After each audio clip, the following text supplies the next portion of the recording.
Oi, gente, Roberto Rilo Bíscaro aqui. Lá na HBO Max tem uma coprodução entre a HBO e a BBC com um elencão que eu adoro, especialmente o Jim Broadbent, que é um dos meus heróis, e o David Tennant, que eu conheci na muito, mega, hiper, ultra influente série policial britânica Broadchurch. A primeira temporada é uma das coisas mais assim influentes da década passada e ele está fazendo par com a Olivia Colman. Então, é claro, né, que eu tinha que ver esse filme, tinha deixado passar por algum motivo.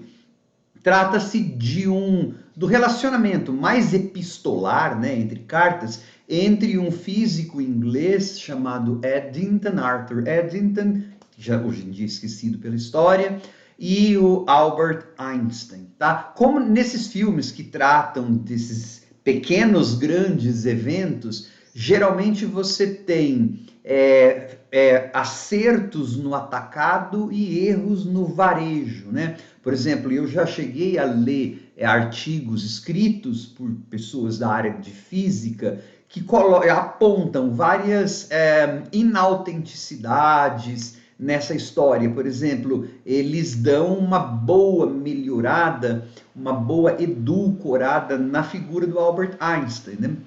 Especialmente no relacionamento dele com a primeira esposa, que foi mais humano, né? No sentido de ser um pouco mais mesquinho do que é mostrado no filme. Mas esses filmes, geralmente, eles edulcoram mesmo grandes figuras. Isso é questionável, mas acontece. Só que, de forma geral, no tal da Big Picture, né? No cômputo geral, por isso que eu falei no atacado, o filme, ele é um bom tratado sobre como a ciência, ou como algumas pessoas conseguem, né? Apesar dos preconceitos, apesar da guerra, apesar das diferenças religiosas e tudo mais, abraçar a ciência, que é o ideal que essas pessoas supostamente abraçaram e deveriam seguir só pensando nela, mas são desviadas pela religião, pela guerra, porque são humanas, né? Mas antes de continuar, gostaria de convidá-los a se inscreverem no canal Robertando, curtir os vídeos, compartilhá-los, agradeço bastante. A guerra aí retratada é a Primeira Guerra Mundial, que foi a que aconteceu entre 1914 e 1918, tá? Então, o fato que dá mola propulsora ao filme é assim: o Eddington, ele é contratado pela Universidade de Cambridge, na Inglaterra, para dar uma olhada, estudar a nova teoria da relatividade do Einstein, que poderia colocar em jogo a grande, famosa teoria do Newton, que era britânico, Cambridge da Inglaterra. E aí, conforme ele vai estudando, a Eddington vai estudando isso, ele vai vendo que pode ser que essa teoria do Einstein corrija algumas coisas que o Newton não deu conta. Tá, você pode falar, mas até aí tudo bem, isso não é uma questão puramente científica. Então, só que o Einstein era um cientista alemão que estava refugiado na Suíça, mas no filme ele vai para Berlim e aceita um emprego lá. Então, se os ingleses ou se o Newton fosse provado errado, seria uma porrada, né? Seria desvirtuar a grande ciência inglesa. Então, e além do mais, você vai ter uma nação que está em guerra. E aí, paralelamente a isso, você tem a história, né? O que aconteceu com Einstein durante aquele período. Ele é um cara que então é convidado para dar aula, voltar para Berlim, e aí é que diz que tem várias coisas, né? Por exemplo, ele fica chocado de ver o gás sendo inventado para matar pessoas. Diz que ele era amicíssimo desse cara que inventou o gás, né? Então, isso é claro, isso aí você procura na internet que você acha artigos falando. Aqui eu estou só falando em termos do filme, né? Em termos do filme, você vai ter uma contraposição e uma justa posição entre o Eddington e o Einstein, o que eles tinham de igual e o que eles tinham de diferente. Então, por exemplo, ambos ficavam chocados de ver que os interesses nacionais, ideológicos, pessoais podiam estar acima da ciência.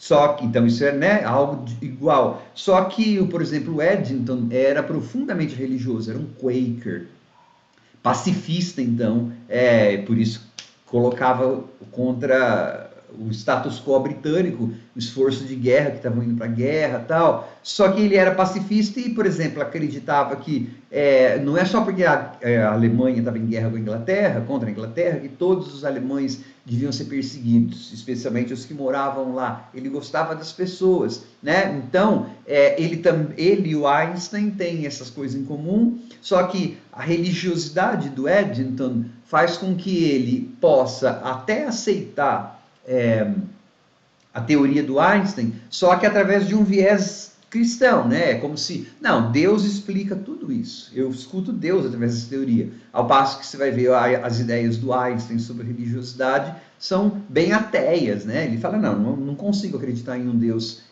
assim, não consigo acreditar que alguém supere a morte física.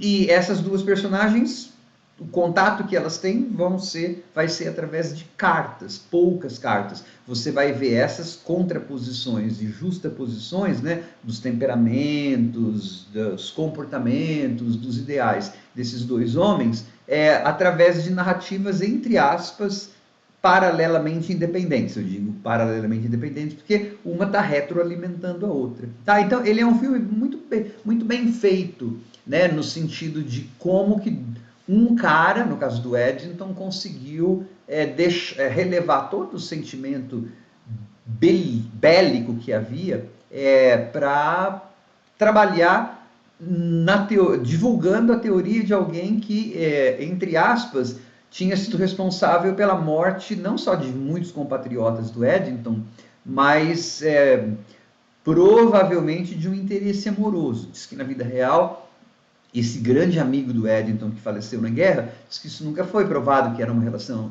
homoerótica e tal. No filme, ele sente muito a morte desse amigo, meio que dando a entender de que era mais do que um amigo. O que no filme faz sentido, porque daí assim, não é aquela história, você está sendo, entre aspas, bonzinho, né? Não seria o caso de ser bonzinho, seria o fato de ser leniente, seria o fato de ser pragmático, seria o fato de ser justo. Com os alemães, porque você não perdeu ninguém. Não, ele perdeu alguém muito querido nos termos do filme, e tão querido, mas num tipo de relacionamento que talvez causasse tanto problema social que ele não podia nem falar, né? Então, assim, ele é um filme que consegue ser terno, consegue ser, jogar coisas para discussão, né, o status da ciência, o estatuto, se ela é boa, se ela é má, se ciência e religião podem caminhar juntos, e ainda um filme que te mantém atenção e que tem grandes